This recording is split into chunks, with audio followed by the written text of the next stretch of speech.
Mother Teresa का जन्म 26 अगस्त 1910 को स्कोप्जे, अब मसेडोनिया में हुआ। उनके पिता निकोला बोयाजू एक साधारण व्यवसायी थे। मदर टेरेसा का वास्तविक नाम अग्नेस गोंझा बोयाजू था।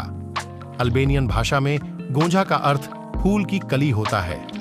जब वह मात्र 8 साल की थीं, तभी उनके पिता परलोक सिद्धार चले गए, जिसके बाद उनके लालन पालन की सारी जिम्मेदारी उनकी माता द्राणा बोयाजू के ऊपर आ गई। वह 5 भाई बहनों में सबसे छोटी थीं। उनके जन्म के समय उनकी बड़ी बहन की उम्र 7 साल और भाई की उम्र 2 साल थी। बाकी 2 बच्चे बचपन में ही गुजर गए थे। वह एक सुंदर, अध्ययनशील एवं परिश्रमी लड़की थी।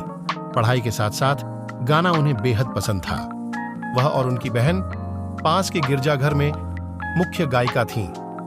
ऐसा माना जाता है कि जब वह मात्र 12 साल की थीं, तभी उन्हें यह अनुभव हो गया था कि वो अपना सारा जीवन मानव सेवा में लगाएंगी और 18 साल की उम्र में उन्होंने सिस्टर्स ऑफ लोरेटो में शामिल होने का फैसला ले लिया। तत्पश्चात वह आयरलैंड गईं, जहां उन्होंने अंग्रेजी भाषा सीखी। अंग्रेजी सीखना इसलिए जरूरी था क्योंकि लोरेटो सिस्टर्स इसी माध्यम में बच्चों को भारत में पढ़ाती थीं।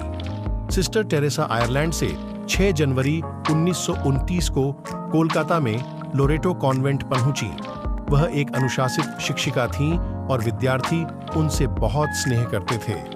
वर्ष 1944 में वह हेडमिस्ट्रेस बन गईं। उनका मन शिक्षण में पूरी तरह रम गया था, पर उनके आसपास फैली गरीबी, दरिद्रता और लाचारी उनके मन को बहुत अशांत करती थी। 1943 के अकाल में शहर में बड़ी संख्या में मौतें हुईं और लोग गरीबी से बेहाल हो गए। 1946 के हिंदू मुस्लिम दंगों ने तो कोलकाता शहर की स्थिति और भयावह बना दी। वर्ष 1946 में उन्होंने गरीबों, असहायों, बीमारों और लाचारों की जीवन पर्यंत मदद करने का मन बना लिया। इसके बाद मदर टेरेसा ने पटना के होली फैमिली हॉस्पिटल से आवश्यक नर्सिंग ट्रेनिंग पूरी की और 1948 में वापस कोलकाता आ गईं और वहां से पहली बार तालतल्ला गई, जहां वह गरीब बुजुर्गों की देखभाल करने वाली संस्था के साथ रहीं। उन्होंने मरीजों के घावों को धोया, उनकी मरहम पट्टी की और उनको दवाइयां दी। धीरे धीरे उन्होंने अपने कार्य से लोगों का ध्यान अपनी ओर खींचा।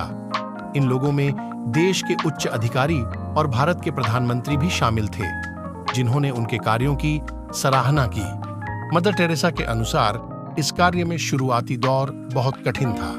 वह लोरेटो छोड़ चुकी थीं, इसलिए उनके पास कोई आमदनी नहीं थी। उनको अपना पेट भरने तक के लिए दूसरों की मदद लेनी पड़ी।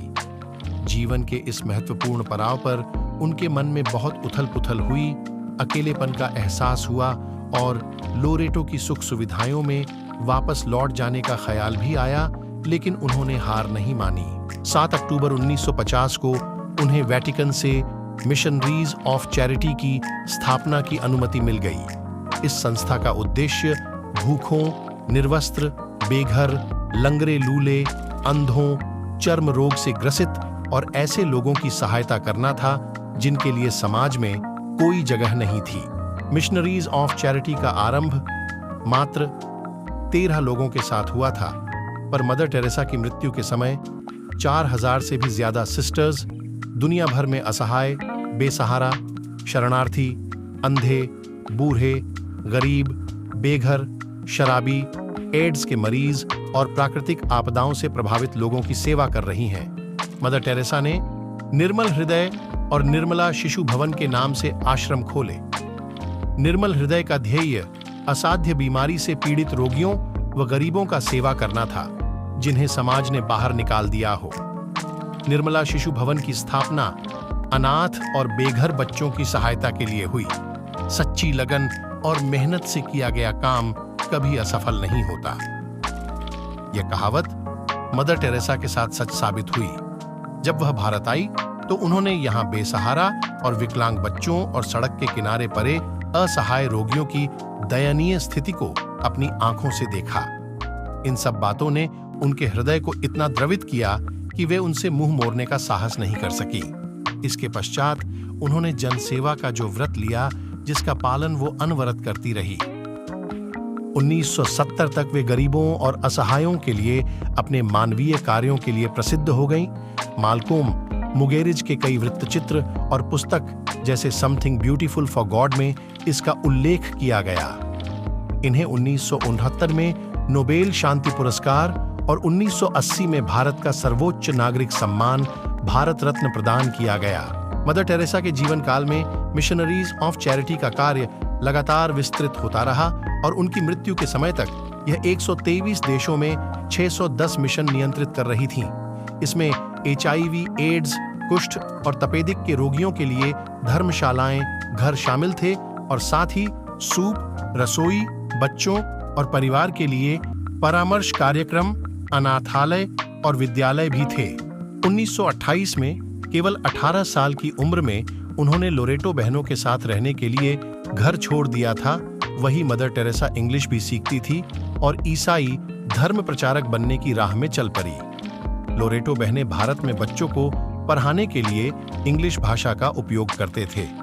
घर से निकलने के बाद उन्होंने दोबारा कभी अपनी बहनों और अपनी मां को नहीं देखा था।